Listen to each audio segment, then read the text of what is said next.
area of the future mock maintenance operations center. This location is not identified and included in the wireless master plan. As you may remember, we are working through an update of the wireless master plan. We're hoping to bring that to you early next year. As we've been reviewing the city properties, this is one we would like to recommend for addition to the master plan in the future, but it's not currently on the master plan itself. So what that means is the land development code identifies level 1 and level 2 applications. A level 1 application are properties identified in the master plan. Level 2 are those that are outside of the master plan. So this would be a level 2 application if Diamond were to apply for construction of the tower before the property is included and approved in the master plan. So any questions on the process before I turn it over to Tom to go through the presentation? No? All right, yes, sir. As Doug mentioned, my name is Tom Wineski. I work with Diamond, and thank you, Doug, for all of your hard work on this. I've been in front of this board before. A few years ago, we did Diamond Communications has done several leases with the town. We worked with management of several of the town properties. I do have some introduction materials in case anybody is unfamiliar with Diamond. Diamond is the largest privately held tower company. We do more than just simply cell towers. We have rooftops, we have in-building systems. We do a number of things nationwide. We're up to about 140 employees at this point. And so we've been working with the city of Palm Coast for the last few years on various locations, both public and private. We're currently in the process right now of going through planning commission on a private site as well. So this is just talking about everything else that we've done besides Diamond doing, working on with carriers on build-to-suit sites where they come to us with a location. We also go out and we work with cities such as Palm Coast, but we also work with private property developers. In Florida, we're working with Coulter. We tend to try to place our towers into their different planned communities before they're built. We try to integrate them in. It's a lot easier to work with them and design it into the PUD rather than come in later and try to cram it in somewhere that doesn't fit. I think the board has seen this before, but basically the coverage in Palm Coast is lacking. So this has not changed much from the presentation that was done in the last year. There's been very few new antennas located on existing towers, nor new towers approved within the Palm Coast area and within Flagler County. So with that in mind, that is why we are here today to talk about, we're going from, I like to call the bigger picture of what's going on in Palm Coast down to the very, very specific site of what we're talking about here. And for this particular area, and this also shows all the existing towers, different assets and coverage areas within Palm Coast. What we have here is a location where AT&T has come to us and they've asked us if there's somehow we can use city property next to Route 1 and the existing residential areas to the east of Route 1 and how to cover those. So we first looked at the sites that were on the wireless master plan, including the water treatment plant, which is slightly to the south of the proposed area. Unfortunately, AT&T felt that was too far away. And the reason they felt that was because right now the area that they want is actually located quite between all their existing sites. As you can see, their closest site is about 2.4 miles to the east on 95, and then you have another one to the south about 3 miles. The existing water treatment plant, which is in the wireless master plan, is too close. It's almost a mile south of where we are. It's too close to their existing site to the south along Route 1. So that's why we're looking where we are today. And on that property is, it's property that was acquired by the city. There is a pad, a kind of sewer water, it's not water treatment, but it's a pad area that can be used by the city and not interfere with any future development. It's an industrial type use currently in that spot. This is what AT&T's current coverage is within the city. The arrow is pointing towards the proposed site. Actually, I'm not sure the arrow is slightly off on that side. It's pointing towards an existing site, but once the site is added, it does add coverage along Route 1 and all the new homes that have been placed in that area. So it is filling in a gap for AT&T. So We have had previous leases with the city. What we have done is, it's been a few years, so we've went and we've updated the terms. What we've tried to do is try to match current market economics at this point. The main things that I do want to talk about first with the site itself, it's a 150-foot monopole. It's not stealth, it's a regular monopole to give better coverage for that area. It's in a 50 by 50-foot compound. That compound is going to be fenced and screened in that area with landscaping per the code. There is a, we do talk about in the lease, and we do show access coming from the public right-of-way to the site. We have to have an access and utility easement that comes off the public right-of-way. It's only basically here about the last 50 feet. It's not extending all the way out to Route 1. Although that's shown in the lease exhibit, it's just to clarify how we're actually getting to the site, just so there's no issues regarding that. So the lease itself is a 5-year term. It has 5 additional terms of 5 years, so for a total of 30 years. The site itself, it would be an 18-month option to start. That's at 20 cents per square foot. Since we're at 50 by 50, that's a $500 option fee. That 18 months is necessary for us to get through our, in this case, we allocated that for zoning since it's not in the wireless master plan. And with that as well, we have to do studies for both phase 1, environmental, fish and wildlife.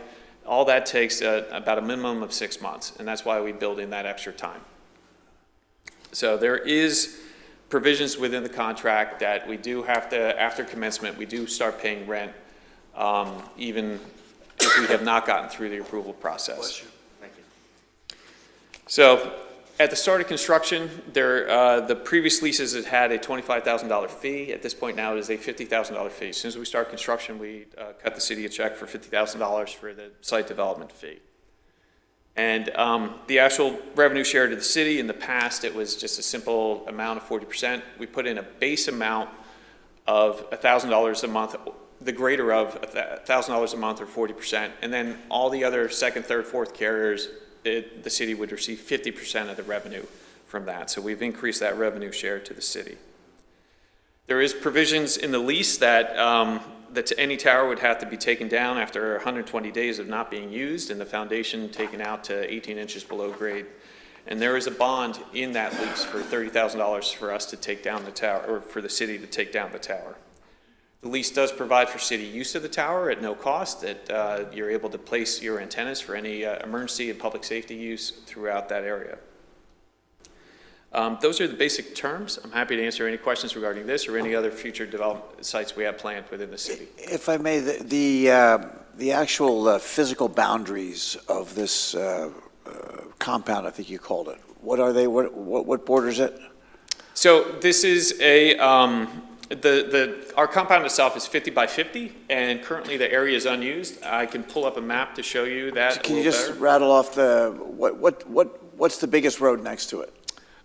So we are right on, basically you have Route 1, you have Matanzas Parkway So coming through. So Matanzas Parkway comes through on the other side. And the question I have is there any provision in the lease for billboard revenue?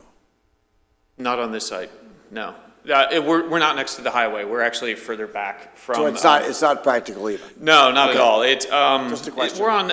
It's called Park Square, but it's kind of like an unused road. That's why I'm not sure people are familiar with it. If you came off of Matanzas Parkway, there's a cul-de-sac to your west. Here we go, and we're putting it in that small area there. Okay, so that answers my question. Thank you. Yeah, it's not right next to it. You have an open area. There's a Yeah. gas station there in the corner. So. Okay. Questions? I have none. We are lacking in cell coverage. I think we all know that. Yeah, we definitely do need this tower. I have a couple questions about the option. So the initial option is 18 months long? Yes. And how many square feet is this? 50 by 50, 2,500 square feet. So Okay. it's a $500 option fee. Okay, so is that per month then that we're receiving? I mean, what is No, the? it's for the 18 months so we can do our due diligence on the property and make sure there's no environmental issues with using that location. Okay, so what is the total amount of money the city of Palm Coast will be receiving for that 18-month option? $500. That's it? Yeah. Is there better use of this land? I mean, sorry, I'm trying to figure out why it is we would enter into an 18-month option for city-owned land for $500. Previous options, I believe, were $1,000. Is that correct, Tom? They are, and one thing that we can certainly do is change and lower that. I don't have, if, I realize this is not in the wireless master plan, but that was the original reasoning for needing that 18 months. We'd had some sites in the past that took a little longer to possibly get through. So I think this is not the same constraints as the other properties that had been looked at in the past. So I have agree. no problem changing that and increasing that fee. So just so you're aware, Councilwoman, what we did is, in the past, it was $1,000 regardless of the size of the compound. So we tried to tie that to the size. So typically, they do a 75 by 75 or 100 by 100, so that cost would be closer to that $1,000. We also took the cost from the property appraiser's website and divided it by the square footage to get us towards that 20 census in the agreement, to try to make it fair based on the land value. And is there anything else that we could do with this property? So did we have an intention in any other way, shape, or form for this piece of property other than having a cell tower on it? So if we could actually zoom in on the map a little bit, you'll see that there's that little concrete area. We're going right next to that. Okay, Lift station? gotcha. So Okay. that's the current location. It's not being used, and we're not blocking any future development. We're not blocking any different area. We're actually going right behind that concrete pad. This has right. been taken into consideration for the Maintenance Operations Center. It's been reviewed as part of that plan. Got it. And then the lease itself doesn't seem to work in any type of increase for inflation. So whatever we're getting now, we'd also get 30 years from now. Is that correct? You're getting every increase that we get from each of the carriers. So we Okay. get, we have our carrier lease agreements call for 3 to 4%. You get that as our part. Whatever we get, you're getting. So that's why it's incorporated within the revenue share itself. Okay, is that, I mean, I understand it's a percentage, right? It's not a set amount, but can we add that language somehow to make that very clear that whatever the percentage increase they're receiving will be worked into our compensation as well? Not a problem at all. I appreciate that, and I have nothing further. Thank you. Councilman Clufus, any comment on this item?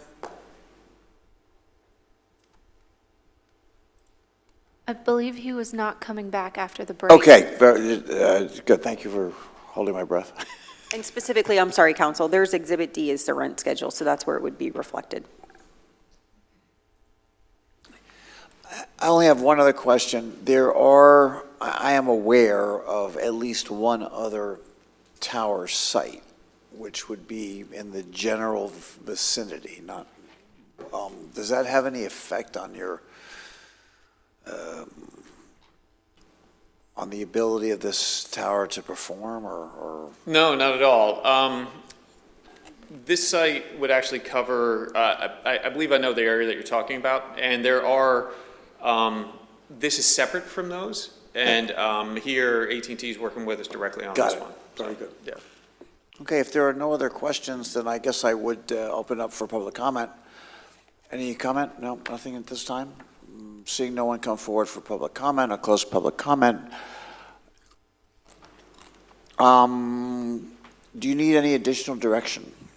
No, sir, we'll make those changes to the agreement and bring it back to you. Okay. And when does this come back, City Manager? I believe it's scheduled for next week on your business ma'am. agenda, Okay. Will it be on the consent? probably, since it was workshop today. So you want to make sure you get to see that language, I guess, in advance, probably, right? I'll look at it. Okay, very good. Okay, well, we thank you for your presentation. Thank you, and thanks again for everything. Thank you. And here comes the chief. Pile burning within the city of Palm Coast.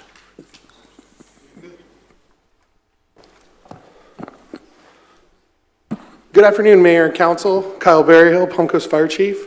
We're here today to talk about something that has been an issue in our community for, we've been working on this for about 18 months now, and it's definitely not the first time that this particular issue has come up. And we're incredibly proud of the way our fire department responds, and we receive very few complaints from the public. And almost all of them are related to this issue. And so we've done a lot of research, we've heard some from the community, and so we're gonna talk about a little bit about what our options are as a community with regards to this, and talk a little bit about our wildfire history, and our attorney is gonna help us a little bit with this process today.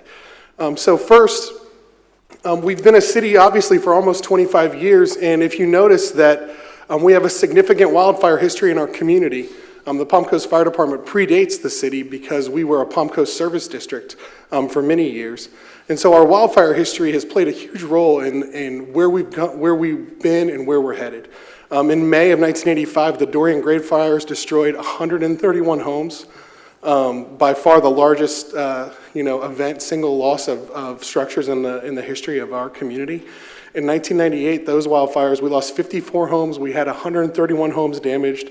Flagler County was evacuated, the only time in the state of Florida where an entire county has been evacuated due to wildfire. And additionally, shortly thereafter, our citizens chose to incorporate as a city, and I believe that this was one of the driving factors associated with that. And then in 2011, we had the Flagler County complex, and there was over 90 fires in the county at one point.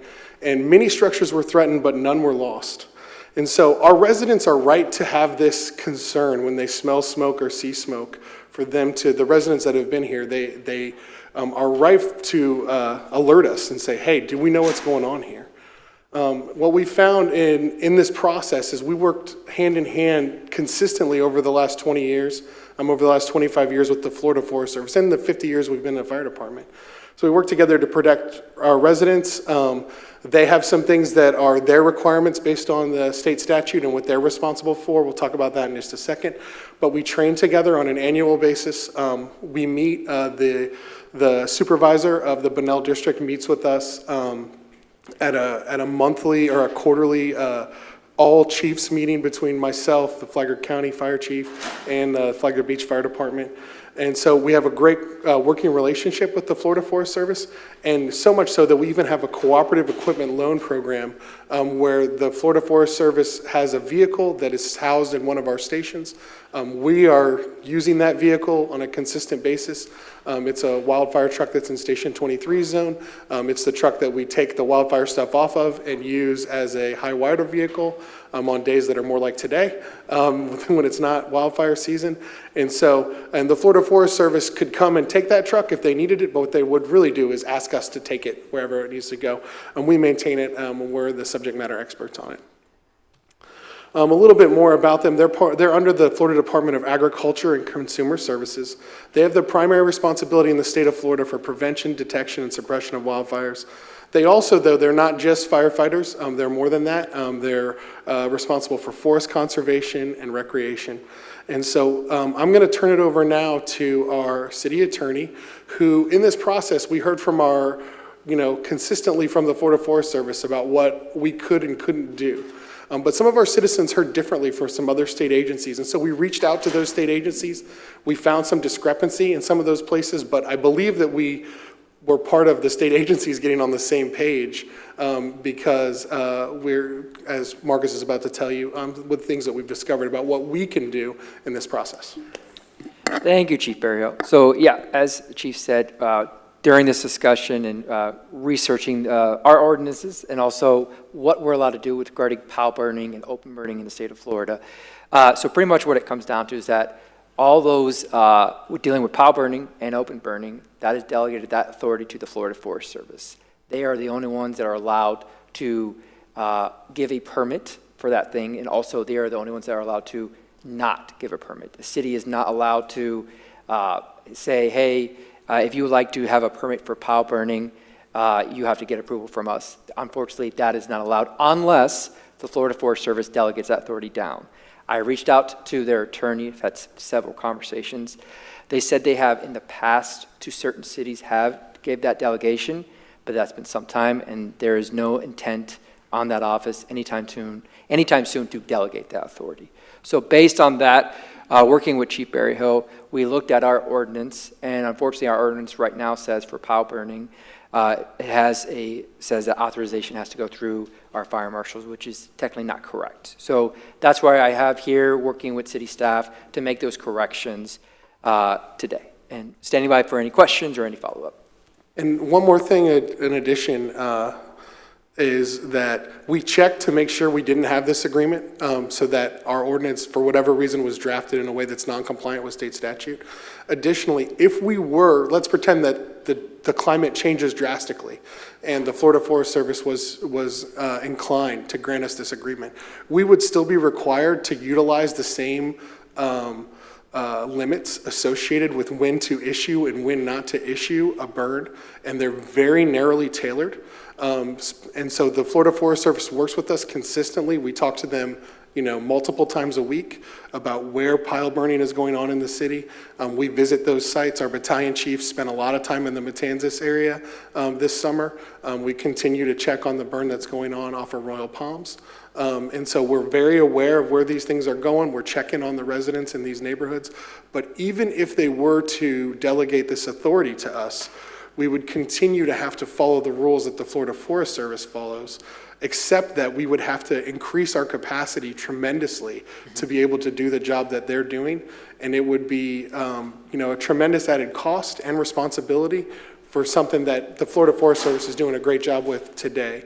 When we have issues, we lobby them to make adjustments, and they're as responsive as possible within the narrowly tailored limits of the statute.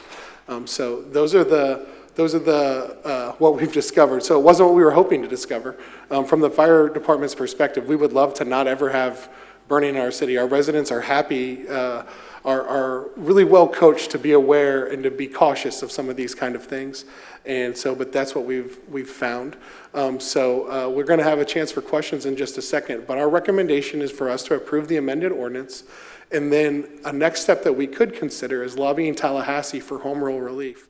If it's our perspective that having a pile burn in the middle of our very residential suburban community doesn't make sense and shouldn't make sense, the possibility for us to impact that would have to be a change to the current state statute.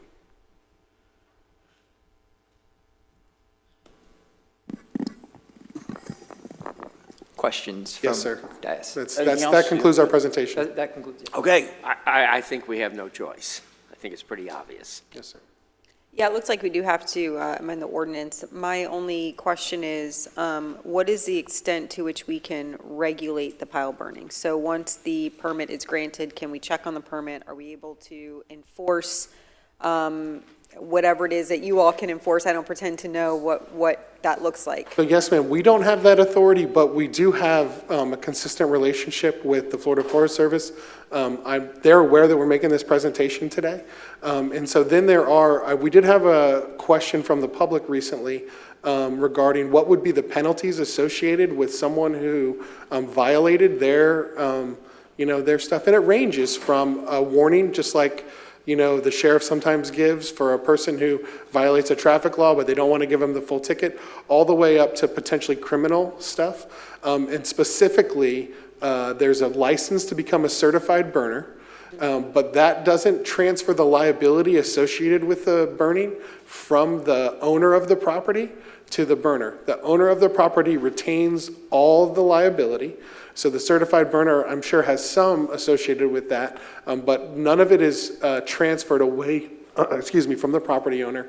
And then those certified burners go through a process to become a certified burner in the state of Florida, and they're subject to recertification, but there's certain listing of points, kind of similar to a driver's license. And so violation of specific conditions can be related to point totals that could have revocation of that certification. Got it. Thank you. okay, I'm just, I guess, curiosity questions. Does the wind speed or wind direction play into any of this? Yes, sir. A burn permit is issued on a daily basis, so weather is a huge factor related to this scenario. And some of the other narrowly tailored reasons that you could restrict the burning would be proximity to visibility associated with a roadway, proximity to a healthcare facility, proximity to a school. I'm trying to think if there's any other specific ones associated. Those are the three largest ones, but every day the Florida Forest Service has taken into consideration the moisture content of what they're trying to burn, and the dispersion, which is how fast the smoke rises into the air, the wind speeds. There are burn days that are great burn days, and burn days that are not great burn days. And what we've had the most success with, working with the Florida Forest Service, when they are familiar with the local burners, they're willing to authorize several piles on a good burn day. And so we get through it. And so instead of taking a problem and making it a 6-month problem, we can make it a 2-week problem for those residents. And oftentimes, we don't receive nearly the complaints when they are listening to the SMEs. But that's just a suggestion. It's not a possibility, or it's not a thing that they can require. Okay, and then just finally for me, after the burning is complete, is there a requirement on the part of the permit holder to do anything with the ground, or is there an after event condition that the property has to be put in? I don't know the answer to that, and I bet it's specific to the rest of the work associated with, the improvements of that land area. What we're specifically talking about is land clearing, which is developmental related pile burning. But it's their own mess they gotta clean up, I guess, at the end of Yes, it, sir. So probably. the next steps associated with that are probably site-specific.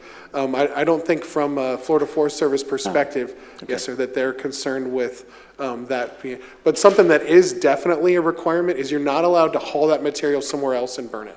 It's prohibited by the statute. So Okay. they have to do it at the site that they're at. They can mulch it and haul it away. That's a permitted thing. And we've got that happening in some sites in the city today. One of the sites that was burning changed. And they can do some things. There's several different options. One of them is air curtain incinerator burning. That's what's been going on at the Royal Palm site. And that burns hotter and faster, but that's also a smaller amount, right? So we've been doing this all summer there. Okay, thank you. Yes, sir. So if there are no other questions, I'd open the item up to the public. Any comment?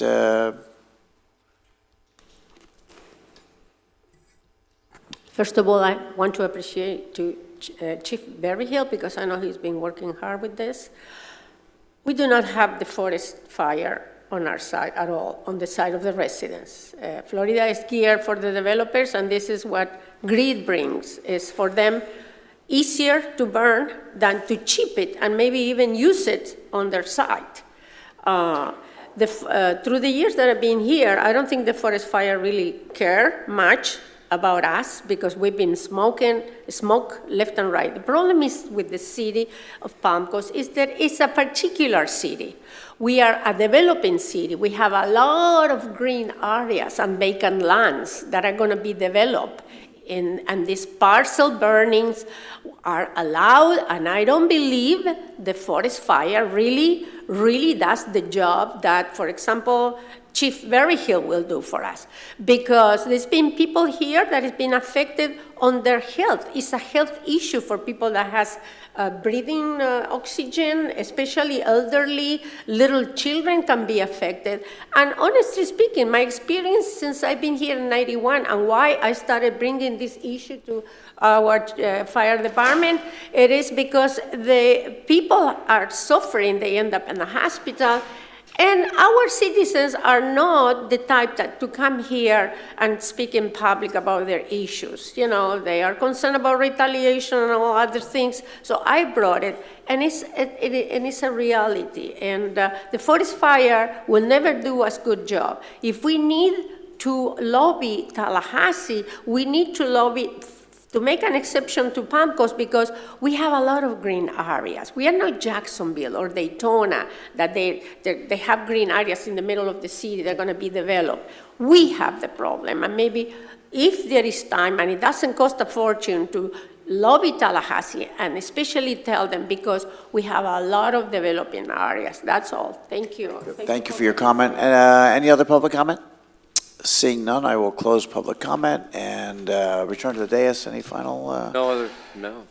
Is there any? Thank you, Chief, for your work on this. I know you've gotten kind of the runaround from different agencies, so I appreciate your diligence. There's no other direction that you require today, right? No, this will be on your agenda for next week as ordinance first reading. Very good. Thank you. Thank you. And thank you, Morgus, for all your help. We now move down to item number 6, which would be a presentation regarding exterior building house colors. Mayor, as our team is approaching the presentation table, just wanted to give you some background. We gave you a presentation in June, and then you asked us to come back with some additional colors to take a look at. Staff has prepared a presentation to review those colors, as well as you have some color swatches in front of you up at the dais. So Tracy and Barbara and Ray are here to present. Okay, the floor is yours. Okay. Good afternoon, Mayor and City Council. I'm Tracy Doak, Zoning Supervisor, joined by Barbara Grossman, Code Enforcement Manager. We are here to present to you the second installment regarding exterior colors in the City of Palm Coast. On June 11th, 2024, Councilmember Hyder requested options for driveway colors, and City Council requested staff provide a presentation to potentially offer more color options for the residential homes and to check with HOAs and surrounding municipalities as to how they regulate color. So the topics that we're going to be discussing, we're going to do a recap of the current code requirements, what other municipalities in the area regulate, options for adding house colors, and staff recommendations for regulating driveway colors, and then City Council options and your direction. So the first few slides will be a brief recap of our June presentation. The city uses light reflectance value, LRV, scale to assist in determining if a color meets our code in order to be less subjective in its decision process. LRV is a measure of visible and usable light that is reflected from a surface when illuminated by a light source. Simply put, LRV measures the percentage of light a paint color reflects. On the LRV scale, 0 to 25 are allowed as accent colors, except for our prohibited colors, and 25 to 80 is the range for our defined earth tones, and any color ranging from 80 to 100 is currently allowed as a light pastel. How can you tell what the LRV is? Well, LRV is part of a standard color system using a numeric scale that is frequently included on the backs of color samples or in the index in the fan deck. The LRV can also most always be found on the web via search for paint color and manufacturer. The LRV scale goes from 0, which absorbs all light and we know as black, to 100, which reflects all light and we know as white. Chapter 13 of the Land Development Code addresses colors, and specifically for house colors states, the City of Palm Coast regulates the exterior color of all residential buildings, with the exception of properties zoned MPD, which are exempt from Section 130206B1. Section 130206B1 exterior colors, colors of walls. A, light pastel colors and white. Acceptable light pastel colors and white shall have LRV of 80 or greater. B, earth tones. Earth tones include shades of brown, brown taupe or sandy taupe, beige, terracotta, olive, sage, and gray. An acceptable earth tone shade shall have an LRV of 25 or greater. Again, this definition of earth tones is what is in our current land development code, not what may be found online when researching earth tones. Accent colors are all colors except for prohibited colors and shall only be applied to architectural elements except garage doors, which shall be pastel or earth tone colors, may have an LRV less than 25 and may include black.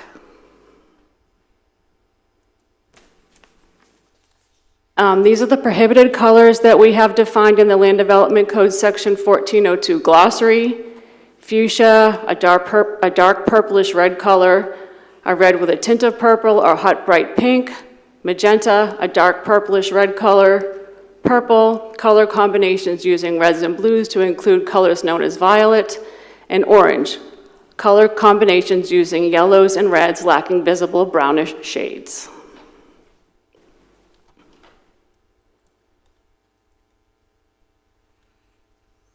How do other municipalities in the area regulate colors? The city of Flagler Beach has no restrictions except in the overlay district. There, the colors are meant to be an integral element of the design and should create visual order. Bunnell has no restrictions. Port Orange, colors shall be earth tones and pastels. The selection of earth tones shall be in accordance with the definition provided in their code.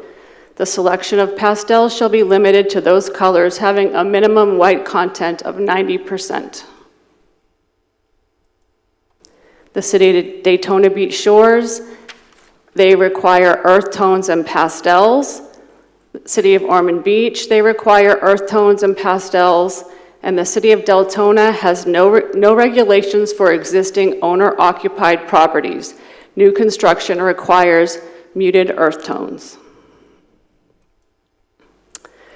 We also checked with some MPDs, and most of the local MPDs regulate colors via review process by their individual homeowner associations. Subdivisions such as Grand Haven, Park Place, Palm Coast Plantation, and Hammock Dunes are examples of this. Their HOA review processes use LRV, earth tone, and prohibited colors to determine approval. Many of the new MPDs within the city have sent their color selection palettes to zoning staff for cursory review to make sure they are not using prohibited colors. House colors, should we add new ones? In June of 2024, City Council requested that staff propose options to expand the color regulations for residential housing and to include the driveways. A new category of proposed colors was created and called light Bermuda colors. Light Bermuda colors are proposed as peaches, pinks, lavenders, blues, and any greens with an LRV of 65 or greater. Currently, none of these colors are allowed unless they meet the pastel requirement with a light reflective value of 80 or greater, with the exception of sage and olive green, and they are both part of our defined earth tones. And since the computer screens and the TV monitors don't currently depict the colors, I've given you envelope, and there's also a board with the original color swatches at the front door. Okay, so this slide shows some of the peach colors that would have an LRV of 65 or greater. And again, this is not all the colors. This is just, we grabbed some just to give you guys an idea. Plus, every paint manufacturer is going to have their own colors. So these are peaches. These are some of the pinks. Some lavenders. And then blues. And finally, these are non-earth tone shades of green with a LRV of 65 or greater. Currently, the city doesn't regulate the colors of driveways, front doors, with the exception of prohibited colors, mailboxes, or gutters. The city staff recommends that driveways be allowed all colors except prohibited colors. Since code enforcement staff doesn't have issues that involve complaints for driveway colors, this is why staff is making this recommendation. In the June meeting, City Council had requested that we provide the LRV for the homes that currently have code cases for color. Originally, there were 5 cases, and when we went out and looked, 2 of them have come into compliance. And these next 3 slides are houses that are still not in compliance with the current LDC. The home on this slide you'll see has a light reflective value of a 5. It does not. The house color has a light reflective of a 51 on this slide, and this home's LRV is a 73. So the following are options for council's consideration. Keep the land development code as is, show this presentation to the BEAC and the PLDRB at workshops to obtain feedback for your consideration, or amend the code to allow the additional colors as presented. And that's it. Just in terms of process, is there a reason that this wouldn't have gone to the beautification board first? It will go to them, but it was council direction to provide some more information, another presentation. Okay. So if council selects us, we can go and do this presentation. And if council selects us to make modifications to our land development code, we will go to the BEAC with those changes, with the recommendation, and also the planning board. Comments? Well, we're literally here because of one house, basically, from what I understand. And that person is in the audience today. Do we have a sample of what that house color is that we're talking about? We don't know exactly. All we could do is go out with our fan deck and hold it up and try to figure it out, because we don't know exactly what color was used on that house. So we determined it to be pretty much like a naval gray if you use a Sherwin-Williams fan deck. I mean, a naval blue, which is,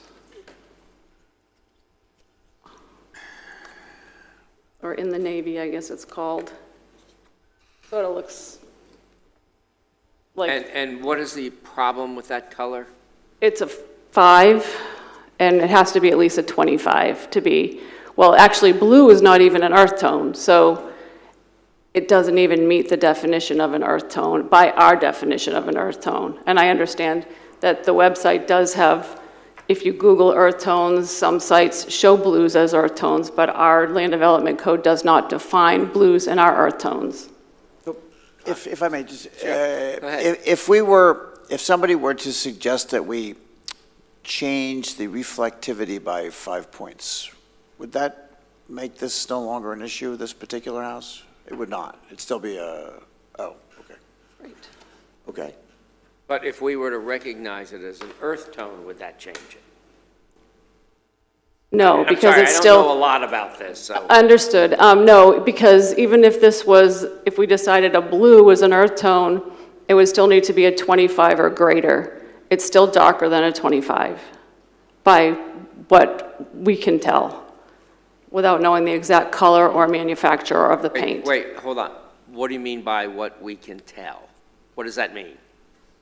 Well, if we don't know the color, the only way, and it's in our land development code, that we can determine paint color is by taking one of these and going out and looking at somebody's house and matching it, and then looking at the back of the thing to the chip to figure out the paint. So, Mr. Danko, what happened is there was a code violation on this house. The original application that came in for the color showed that it was going to meet our land development code, and it didn't. It was complaint driven, and then they have a code enforcement.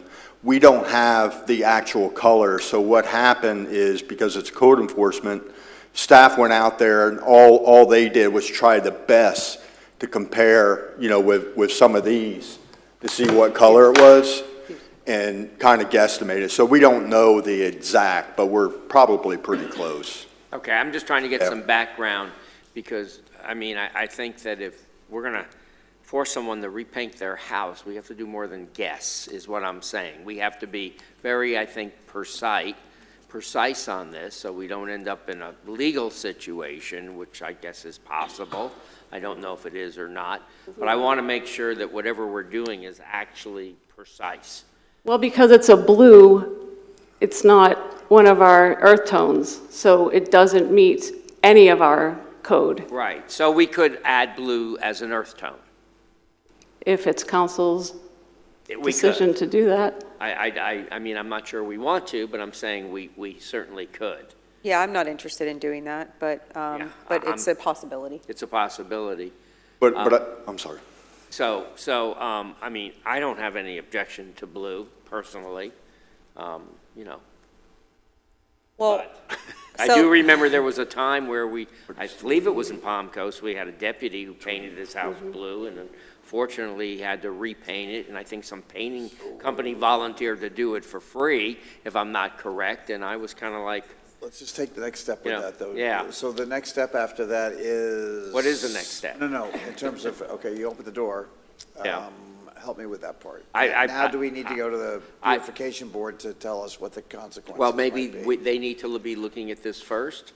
Yeah, Well, that was the reason for my question. I'm Yeah, sorry. I'm just wondering if we're kind of stepping over them? I think this should go to the BEAC, but I think we're kind of hyper-focused on this one house when we need to look at this more globally. So my question is, why did we choose 65 as the new LRB? We went from 80 to 65. That seems like quite a jump. Because there's not a lot of colors, like if I were to give you this fan deck, you're not going to find many options between 65 and, or even between 70 and 80. We Okay. were just trying to offer some without being too crazy. Sure. Some choice, some color More for the options? city. Okay. Yes. No, that's a perfectly fine answer. I just wasn't sure, because I haven't looked at this as you all have, as you know. So I'll just give you my initial thoughts. I do think it should go to BEAC, that's why we have them, and PLDRB. My initial thoughts are that we don't broaden the earth tone categories, that we keep it as is, and that the blues need to fall within the blues. I don't have an objection, generally speaking, to broadening the LRB to 65. I think offering some more options, especially in the state of Florida, is perfectly reasonable. I think it kind of goes with the vibe, so to speak. But I'm not interested in, I think earth tones are pretty standard. Blue's not usually, in my opinion, in the earth tones.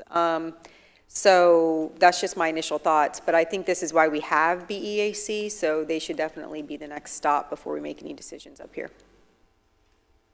Yeah, I've often lost arguments with significant others over colors and rooms, and so Men are I've kind of- notoriously colorblind, I will tell you. Yeah, really, off-white is kind of where my brain is at, but so I'm really sort of, like, these colors all look really nice, like a little Key West sort of thing we were saying earlier, but, yeah, I agree we should pass this on and get their ruling, and, I'd love, Mr. Mayor, I think we should open up this to public comment, because we do have one homeowner here who's affected by this.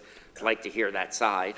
Yep, I agree. I'm just trying to find out, I'm just trying to get the definition of earth tones, but it's not Go happening. home and ask your It's wife, not happening because it for me, doesn't yeah. matter what you think. So I will go ahead and open this up to public comment, so please come forward.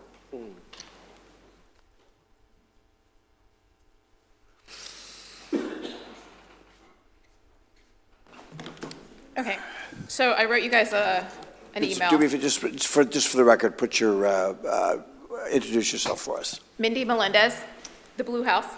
I wrote you guys a letter on Thursday, September 5th, along with the city employees. I'm not sure if you read it or not, so I'm going to kind of go over my response. So I was asking for the color palette to be delayed, the vote, because it's an important issue to my family, as both it could affect financially and time-consuming. I called last December and spoke to a city employee, which I'm sure is on a recorded line somewhere. And when I asked about the colors, they told me earth tones. I looked up earth tones on the internet. I should have dug deeper, I guess, and I pulled up a couple. They do have blue on there. So then when we started the process of, we bought the land next to us, we built it, an addition, we had the GC do our plans. We did not know anything that he put down the house color or anything. We were in the process of this project for the first time. And the city is well aware that my husband was in there several times because we put a wall in the back of our house. So they knew that it was new for us. And we were never told that Sherwin-Williams had a color chart. We were never told any of that. We went to Lowe's, did our home shopping. We got gallons and gallons of paint to paint our house. Lowe's never said, it was exterior paint, so you know you're painting an exterior house. Lowe's never said there was a law, or a code ordinance. So we painted our house. During the home project, we had people coming in our house to do our permits, approving the permits. Not one city official told us that was not allowed. Nobody said anything until 48 Fellwood complained about our house color. He said he called in to say, hey, I want to paint my house that color, and asked the question. Well, then they put it as a complaint, and they didn't come to our house, didn't put a little yellow sticker on our house. We got a mail. So we didn't know anything until we got this letter in the mail stating that we were not allowed to have our house painted that color. So that was about a month later. So the whole process doesn't make sense to me. And I just want to ensure that this isn't voted upon until we have a new council where it can't be a 2-2 vote and it costs us a lot of additional funds. Because we saw that happen last Tuesday. I do have where I called different cities, and they have, Palm Coast Plantation just allowed and approved a navy blue house in their art committee. I got that yesterday in the mail. And can I say my last thing? So I looked at the HOAs. Grand Landings has blue houses. They go through the art committee, but they're allowed in there. So I'm a little confused on who oversees these HOAs. Is it you guys?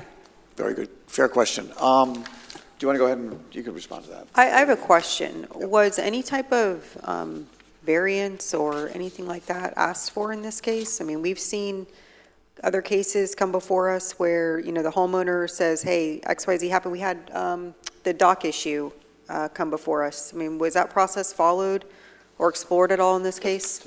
Yeah. Barbara Grossman, I don't think that you requested a variance, have you? I don't even know what a variance is. I'm Okay, sorry. so I would encourage that process. And- We're looking at adjusting the entire code for if a variance is allowed or an application for a variance. I don't know. We'll investigate that, Yeah. but I think our variances cover dimensional standards. Okay. So I don't think this is going to be permitted as Gotcha. part of a Okay. variance. And staff, just. But we'll look into it. If you could just clarify the fact that some of the locations referenced are not within the city and not bound by the city of Palm Coast. Yeah, real quick, Code. we had changed the code several years ago, okay? And all of our, our master plan developments, a lot of our homeowner associations are exempt from our color code because they have their own requirements and regulations. And at the point, the idea was this, and the reason and the logic behind it is this. The original 46,000 plat,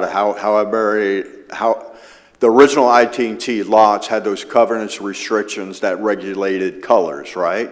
So those still remained in place when we became a city, but city council at the time wanted to open up more colors, and it seemed very logical at the time for some of these new developments that are outside, like your Palm Coast Park or your town center, doesn't necessarily need to follow those original ITT boundary homes. So, in conclusion, our master plan developments are exempt from our color code, but they do come in and they want to know our colors. They typically would have similar colors than we do. But like she mentioned, Palm Coast Plantation, Right. Grand Haven, we won't see those. They're allowed to have their Not the city. blues. They're behind they have their own neighborhood association. They can have a different color code than us. But they're not in the city of Palm Coast. They are in the city. Grand Haven is. Palm Coast Plantation is not. She said Palm Coast Plantation and Grand And Landings. Grand Haven. Right, Grand okay, Landings. okay. Grand Landings. And Grand Landings is, Okay, yes. got it. Very good. So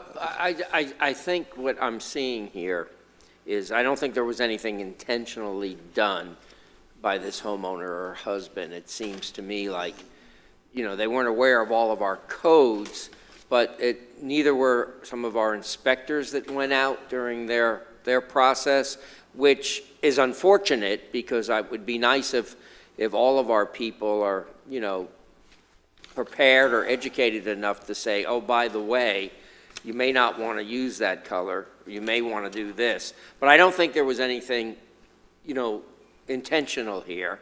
This is an unfortunate circumstance, to say the least. I'm hoping that during this process, as we move forward on this, we're not putting any additional penalties on this homeowner. No, in our last presentation, when we met with council, all colors were on hold until a decision is made, so it won't go until the very end. So okay, so I just want to make sure that they're not being, if they have to paint No, their house. they're in a hold pattern with the code case. Okay, so, and I'm also concerned, I don't quite understand why we can't do a variance on this?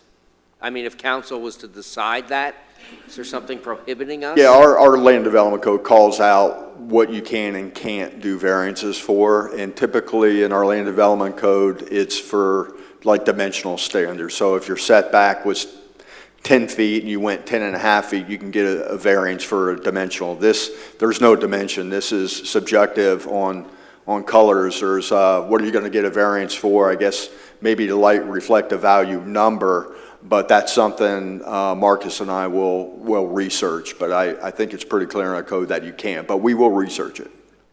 And we weren't trying to be defiant. We I have personally- believe it. Yeah.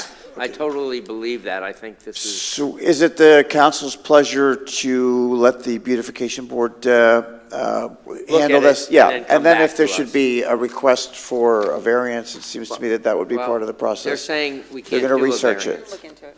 Or they're Yes. still confused.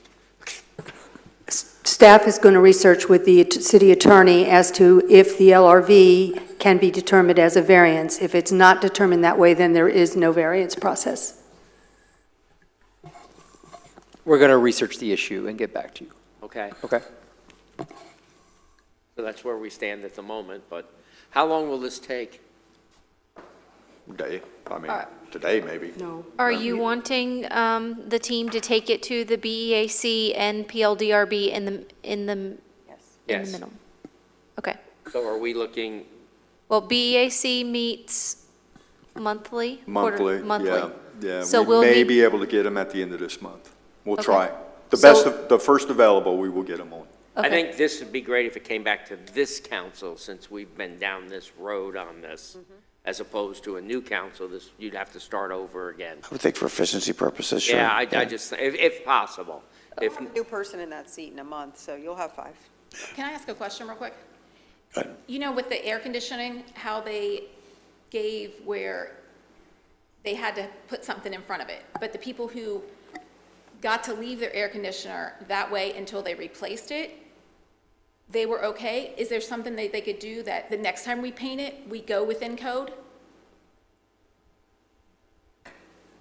I don't think we can answer that. The way the land development code is worded, when your husband came in to be able to do the color sheet, or the contractor, when the contractor first came in, it indicated that if you're painting it the existing color, then it was okay. When it came in, we had the existing color from when it originally was painted. So of course, when the call came in concerning the color, we went back and looked at the color sheet, and the color sheet didn't match what the color of the house was. That's when it was determined that the off-white was in a navy blue family, and at that point, it was not in compliance with the land development code in the LRV. so this was a professional painter that painted this house? My husband. Oh, okay, all right, so it wasn't a And I contract. mean, we've owned and bought over 132 houses Sure, in this community, and Sure. we've never had an issue. yeah. I just wanted to make sure it wasn't a contractor who should have known better right No, from the start. let's let legal, and let's let it come back to us and Sure. see if we I agree. can't find a finish line with this, I think would be, and I think, I agree that we can fit this in with the timeline. Okay, very good. All right, thank you. So, staff, you have sufficient direction? City Manager? Yes. Very Yes, good. Mayor. Okay, thank you. Do I need public comment on this? We did it already, right? That was it. It'd just be your final public comment. That's it, nobody else? Okay. All right. And there's no way I'm taking any of these colors home, or I'll We're end gonna up have mine painting a too. room. With that, then, I would open up the dais for final public, oh, you want it back? You can My have it goodness. back. No, Here you go, for Barbara. final public comment. Thank you both.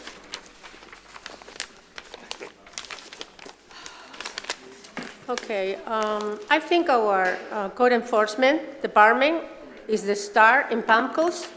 My name is Celia Puglisi, Cent 91, and I know the manager of this code enforcement department when we were not a city, and she was in the ARC for ITT. She did a great job then. And I can see, I'm 81, this kind of work, which is not easy to do, it is taking her youth away, I think. She does a great job, and she enforces what we have. And when we come to Palm Coast, because we like it, why do we want to change it on a different thing? So what we have some issues right now with colors and whatever is because we need to ask when we arrive here, and I bet 100% that the code enforcement department or the building, when they went, like Barbara says, the husband was told the proper color, and then it didn't come out the proper color. So if we make an exemption, sometimes I said even in the county meeting, we open a door for an open a can of worms, because what other people is going to think about it, or if somebody doesn't happen to agree around. If nobody disagrees around the house, that's fine. But if somebody disagrees, then you're going to have to explain why did you approve something certain way. I don't know what's going to end up with this particular home. I don't have a problem. I don't even know where it's located. But when we come to the city of Palm Coast and we go to building or we go to code enforcement and they give us the guidelines, we need to go by the guidelines. And this is one of the things that keeps Palm Coast beautiful and have made us move here. That's why I'm still here. And the one thing that I want to say once more is this. When it comes about this economic development, one of the things they said is quality of life and pricing of homes. And when it comes to the quality of life, we are asking for things for our quality of life. And once more, I'm going to ask you right now that Florida Park Drive today has 8,000 cars, some of them speeding so close to their homes. Now when the WAWA that the city of Palm Coast government lobby to bring to Florida Park Drive will add more headache, more traffic there, and that has to be resolved, please. Thank you very much. Thank you for your comment. Any other members of the public want to address me at this time? Seeing no one come forward, I'll close public participation and come to the dais for final city council member comments. Just a few things. As we're all probably aware, tomorrow is September 11th, so if we could just keep extra thoughts and prayers for all of our firefighters and police, and just maybe tell a first responder thank you for what they do for our community. While we were in this meeting, speaking of speeding and quality of life, all of us should have gotten an Everbridge alert. A child was injured, I think, riding a bicycle on Lakeview. So just kind of a public service announcement, please slow down. I think that's the second one on Lakeview this year. You know, school is ongoing. Kids are out. We just need to be careful. Please be mindful. I promise wherever you're going, speeding through neighborhood streets and putting our kids at danger, it's not worth it. You can be 5 minutes late. So let's slow down and just be mindful of our kids and people walking dogs and everybody, all of our pedestrians.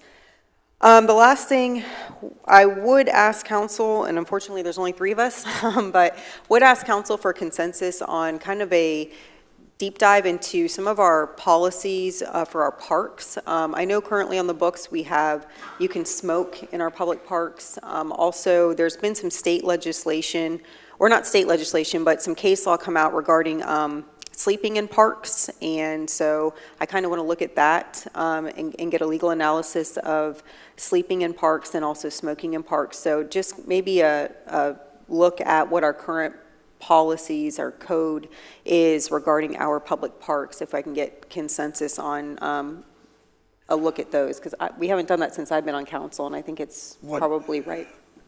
You just want to review the ordinances, or? Yeah, see if there's anything we want to update.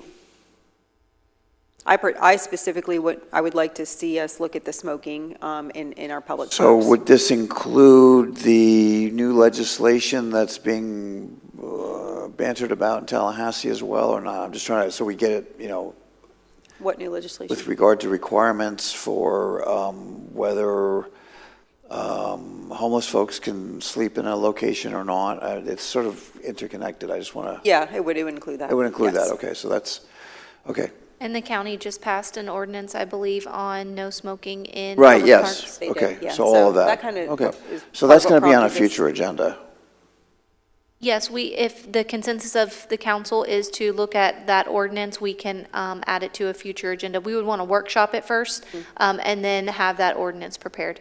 Yeah, I would like that and Is the that sleeping. for the next council? That would be for It would give us some time to work Well, through like, that. that's why I brought the other piece up, because I think you got to, get to the bottom of it, so to have a robust discussion. And I don't Fine. have a preference No as to problem. whether or not it's this council or Yep. the next council. You have just consensus. One in the pipeline. Good. Yeah. Okay, anything else? Thank you.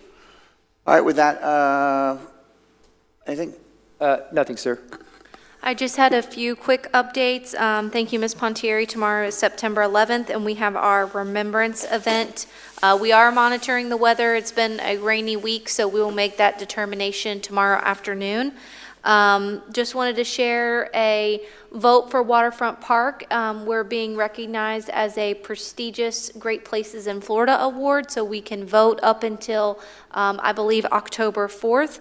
And then just wanted to call your attention to your future worksheet, agenda worksheet. We are trying to work through some items and try and create this transition plan between this council and the future council. So it was this council's decision to cancel the November 5th business meeting, which is an evening meeting because it's election day. So we're going to keep that as a canceled meeting, but trying to work through maybe a meeting on September 12th to close out any business. And then November the 19th would be ceremonial. We would certify the results and then welcome the new council. And then we heard direction today that they would work towards that city manager brochure. So just wanted to kind of forecast for what we've got coming in the next couple of weeks. So the agenda for the 12th is already drafted? It's tentative. Tentative. But we as staff are working internally about what that would look like. If you have to alter it, okay. But if that's okay with you guys, we would Yeah. have a meeting after that workshop or just have a meeting so that we could clean up any outstanding business. And how long is the agenda that precedes that tentative workshop? Not long, not long as of now. As of now, okay, very good, okay. One thing for next week, we're going to have a business meeting, and then we'll take a break and then have the workshop. We have to be out of the room by 5 because we have planning board tomorrow night. So as we're considering timeliness for the interviews of the seat 4 applications, we just need to be out of this room by 5 for planning board. And that's all I had, Mayor. Anybody else? Okay, a motion. I'll make that motion. Wait, come talk to me, hold on. We're adjourned, come on.